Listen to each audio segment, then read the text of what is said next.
మనిషి నవ్వే క్షణాలు అబద్ధాలు కావచ్చు, కానీ ఏడ్చే క్షణాలు మాత్రం ఖచ్చితంగా నిజాలే.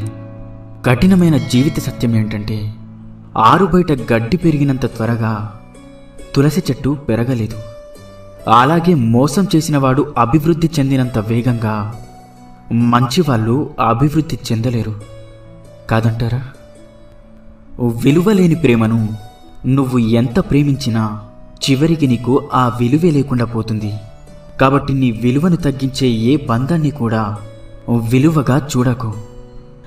జీవితంలో సంతోషంగా ఉండాలి అంటే కావలసింది ఆస్తులు అంతస్తులు కాదు.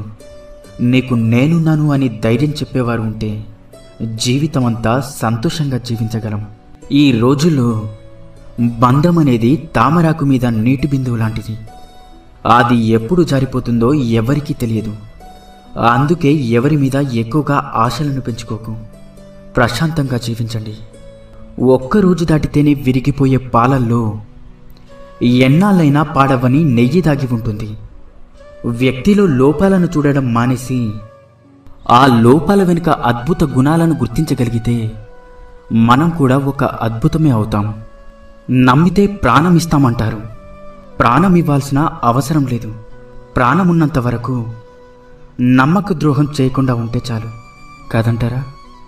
మన దగ్గర ఎంత డబ్బైనా ఉండవచ్చు, కానీ అవతల వారిని చులకనగా చూసే జబ్బు మాత్రం ఉండకూడదు. ఆత్మాభిమానం ఉన్నవాళ్ళు తమకు అవమానం జరిగితే అప్పుడు ఏమీ చేయలేకపోయినా జీవితంలో మాత్రం ఎప్పుడూ మర్చిపోరు. ప్రతి ఒక్కరికి తమ తమ భావోద్వేగాలుంటాయి.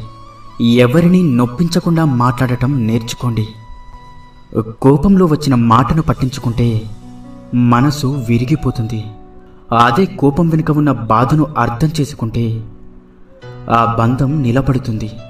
అలా ఉండగలగడానికి మనకు కావలసిన ఆయుధాలు 2: నవ్వు, అలాగే మౌనం. చిరునవ్వుతో చాలా సమస్యలు పరిష్కరించుకోవచ్చు, అలాగే మౌనంతో చాలా సమస్యలు రాకుండా చూసుకోవచ్చు. గుర్తుంచుకోండి, జీవితం అంటే ఇంతేనా అని ఇప్పుడు అనిపించవచ్చు, కానీ ఒక వయసు వచ్చాకే అర్థమవుతుంది. నువ్వు మోస్తున్న బాధ్యత, నిన్ను నమ్ముకున్న మనుషులు, నిన్ను పరిగెత్తేలా చేసే ఏదో ఒక అవసరం. మనిషికి వయసు పెరిగే కొద్దీ అనుభవం పెరగాలి, ఆలోచన విధానం మారాలి, ప్రవర్తనలో మంచి చెడు తెలుసుకోగలగాలి. అప్పుడే మనిషికి విలువైన గౌరవం, సమాజంలో మంచి వ్యక్తిగా గుర్తింపు లభిస్తుంది.